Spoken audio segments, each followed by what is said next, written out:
So I'm going to make this a quick video, but Chicago, the last new stadium was White Sox Park. That was it. Now, a small stadium was Toyota Park, which I think that can be used for all kinds of youth taking it over on the south side, Toyota Park, and turning it into football, soccer, and that for the high schools that are on the south side. That's where the stadium is. But why did they build it in a heavily black community where there's really not a lot of soccer fans? It's basketball and football. So it didn't make any sense to me. But they can take it over.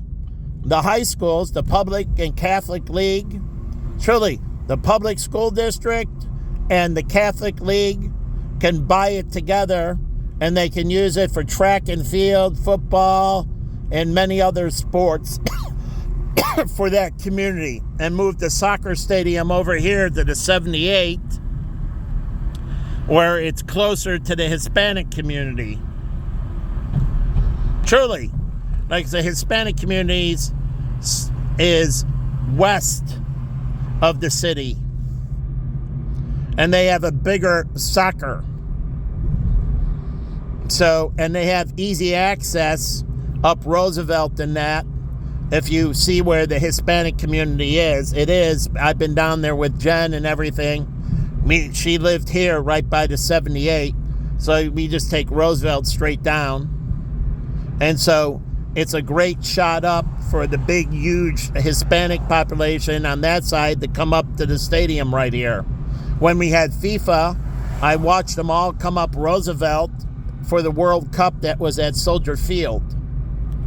So, Comiskey Park has been the last new stadium. And that's it. Soldier Field, that's just refurbished. Cubs Park, that was just refurbished. The last was Comiskey Park. That was a rebuild, a new stadium. They tore down the old and rebuilt the new one. But the thing is, they screwed that up too. Do you know that? Comiskey Park, after they rebuilt the new stadium, and it's named after a cell phone company. Anyways, they had, after the end of the season, they had to tear off the whole top deck of the stadium. The builder made a mistake, and they tore off all the upper seating, and they redid the upper bleachers and everything, upper stands of the stadium, because the builder made a mistake. So they tore off all the upper seating and rebuilt it to improve Comiskey, or whatever it's called, guaranteed rate field now. But the builder made a huge mistake, and so they had to redo it. Why they didn't sue the builder and architect, I don't know. But it's like Millennium Park, the city, the overrun. Millennium Park ran way over budget, and that's because the developers and the architect made a mistake, but the city ate it. They should have sued them. They should go back and get their money. Truly, the city paid it out under Mayor Daley. He was financially illiterate. Truly, he had lots of good intentions, but finance-wise, he didn't have a good CFO. He wasn't financially literate. So they need to go back and get their money for the mistake. They spent a ton of money. How do I know? Rob Dang, my client, who lived by me, where I live with Jen, him and his wife lived there, and he used to hang out at the firehouse. He liked going and sitting in the bar. He's an Indian guy. He was one of the key engineers on the project, and he told me about the mistakes that were made by the construction company and the architectural firm, and how they had to redo it because the grading wasn't correct in that. And it cost the city an incredible amount of money, and it was way behind. And so they need to go they paid for it. They should have never paid for it. It wasn't their mistake. It was the developers and architect. So again, I watched the city just waste money, and it's ridiculous. they need to go back and hire a law firm to go through the projects and start suing insurance companies or getting them to pay up, and developers and architects. And if they're not around anymore, you have the insurance. They had liability insurance, and going back and getting the money. The city's hundreds of millions, if not billions of dollars, and I really do mean billions of dollars. Roadway construction, there is a lot of that. The city just paid out the extra money to the construction firms and the architects and everything, and maybe the engineering firms, for their mistakes. So the city needs to recapture. There's the 78. So the city has a lot of money to redo these stadiums and that if they employ the legal firms to go after these institutions and get their money back for the projects that they screwed up on. That'll fill the $1 billion. It'll easily fill $1 billion plus shortfall. So they need to go back and get their money, and then find $5 million from Bobby Rush, sue Governor Quinn, former Governor Quinn, and Bobby Rush's for the $5 million that was for anti-violence that never made it into the black community. Somehow, Governor Quinn said he doesn't know. He gave it to Bobby Rush. Bobby Rush said, I don't know where the $5 million is. And both Governor Quinn and Bobby Rush couldn't find the $5 million. That could have went to the Chicago Police Force, community area policing. $5 million. You know what that would have done for private security, community area policing, and all that? You know how many black people would have been saved? How many black people would have been saved? But where's the investigation from the state's attorney investigating former Governor Quinn and Bobby Rush for the $5 million that disappeared? It came from the federal government, went to the governor. The governor gave it to Bobby Rush. He said they could have split it. Where did the $5 million go? So all those black lives that died from the time after that, they can sue the governor, truly his personal, and Bobby Rush. So if Governor Quinn in any way, shape, or form was involved, and if Bobby Rush is involved, somebody has the money. And those people need to go to jail, and their stuff needs to be repossessed, and they need to get the $5 million back. But that could have stopped. They could have gave it to Pacific Gardens and Urban Ministry to do anti-violence. Urban Ministry can work with Pacific Gardens. Pacific Gardens' focus is anti-violence. Truly. Wiping out violence in the black community. That's how the girl who funded it, the white girl, because of his shooting in her alley when she moved into a black community. Now, that's pretty brave. A white girl moving into an all-black community, and there was gun violence, and she wanted to end it, and so she started Urban Ministry. They can join forces, Pacific Gardens and Urban Ministry, and come as one organization. And then Urban Ministry would get unshackled, their radio station, and many other things. They complement each other very well. And together, they can be a big force in the black community. So one was anti-violence. The other one, its initiative primarily was the homeless, primarily black homeless. So, and then Urban Ministries got a health center. Urban Ministry now has a health center. And so Pacific Gardens can use their health center. And so again, it can help revitalize, get rid of all these black people on the street.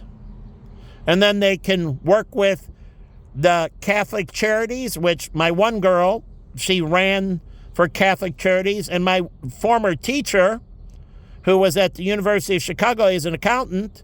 He works for a trucking manufacturer. They manufacture trucks here in Illinois. I introduced my brother-in-law to him, but he runs accounting for Catholic Charities. He's one of the accountants for Catholic Charities. Or the Archdiocese. Both of them work for the Archdiocese, I should say. But one on a national level, the other on a more Chicago or Chicago area level. But again, they can get in on this project. Oh yeah. Labor from Pacific Garden can get in. They can revitalize this right here. They can revitalize this train yard and truly make it into a train station. Truly, if you're going to put the park over there, you need a train station. It's on the other side of the river, but they can integrate this into a train station. The Metro line's bringing tourists from the south, Indiana, downstate, and everything here to the stadium. So they don't need to move the train line. They can make this into a train station and a train yard, but the train yard would be housed and they would just beautify it. So it worked with the new ballpark and new soccer stadium. Truly, they don't need to move it. And it can bring great employment. And I don't understand. And they can focus on cleaning up the river. Oh, part of putting the stadiums there, they have to do projects that clean up the river. Redoing the retainer walls and everything on the river, cleaning up the river, revitalization of the river, mandated for part of the stadium. Their deal is to help clean up the Chicago waterways. So, and then you have the water taxi service, and then the water cruises, the architectural, and the water cruises. You can go from the Chicago River to the Illinois River to the Mississippi River and take a cruise to the... I just saw an Asian girl. She looked cute. Take a cruise all the way down to New Orleans, and we can connect with New Orleans. And then they can pick up a cruise ship there and go on an oceanic cruise. So the river cruise, you take it from Chicago, and you can take a Great Lakes cruise that hooks up to a river cruise, and then the river cruise goes down to Chicago to the Illinois and into the Mississippi, down the Mississippi to Louisiana, Orleans. You get off in Orleans, and then you hook up. You spend a few days in Orleans. It's a port. The river cruise drops you off in Orleans. You spend a few days there, and then you get on the international cruise. And so the cruise can cruise what? The shoreline of the United States. So one cruise goes up and it goes through down the south from Orleans. It goes westward and it goes along the southern border and it stops in Alabama and other things along. Truly. And then it goes into the Gulf and Gulf of Mexico. Then it goes around the Horn of Mexico. And then it goes through the Panama and then comes back up the other side. And then you go up the west coast of Mexico, Latin America. And then you're in California and it docks in LA. You get off and spend time in LA. And then it takes you from LA and it docks you again in San Francisco. And then it goes from San Francisco to Oregon. I think Eugene or whatever is by the water right there. And then it goes up to Washington and docks in a city in Washington. And then last, it ends up in Alaska. And it docks in a port city in Alaska. And so you get to go along the west coast of the United States, and it can stop in Canada. I forgot, before Alaska, you stop on a port in Canada, then Alaska, and then you take it back. Now, the whole trip, minimum 2 to 3 weeks.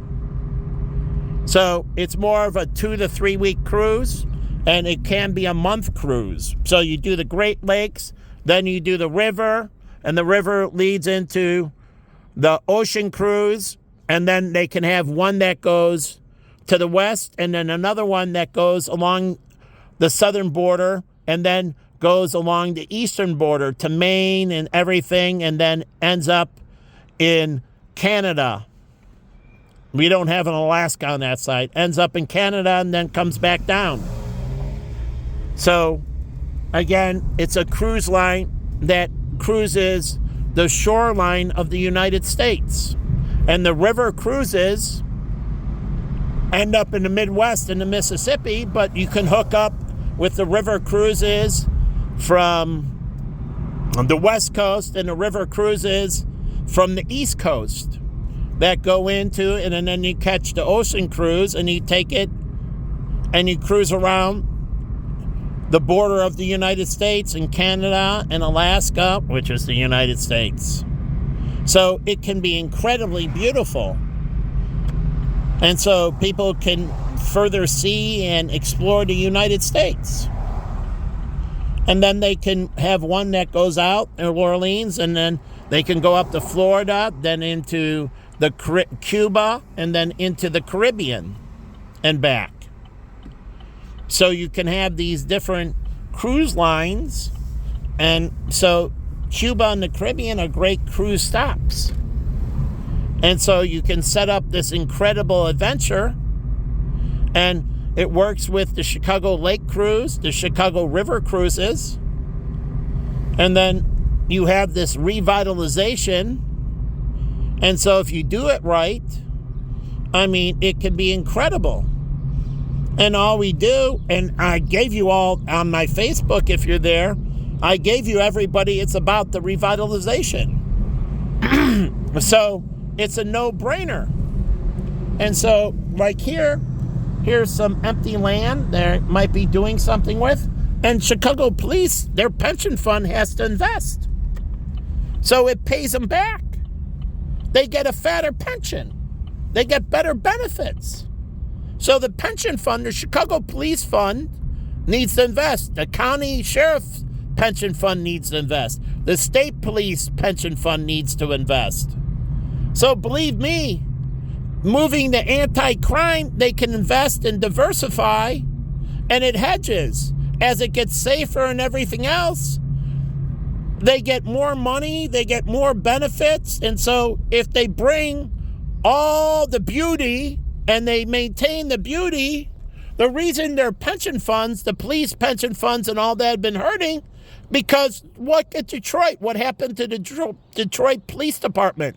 Their pension fund, their civil workers, their school teachers, it all went under. Truly, they all busted because of the criminal activity. But they don't understand this. And this is the pension where they're doing it for them. They have a 401k in that supplements, or a 403b that supplements, and through the supplementation, they can do that. So your pension, the government does for you, or the company does for you, and you do your own, and you know what they're investing in, and then you can hedge it. So, again, this allows you to hedge. And then if you have more money, you can set up an IRA, both Roth and traditional, and then you can set up a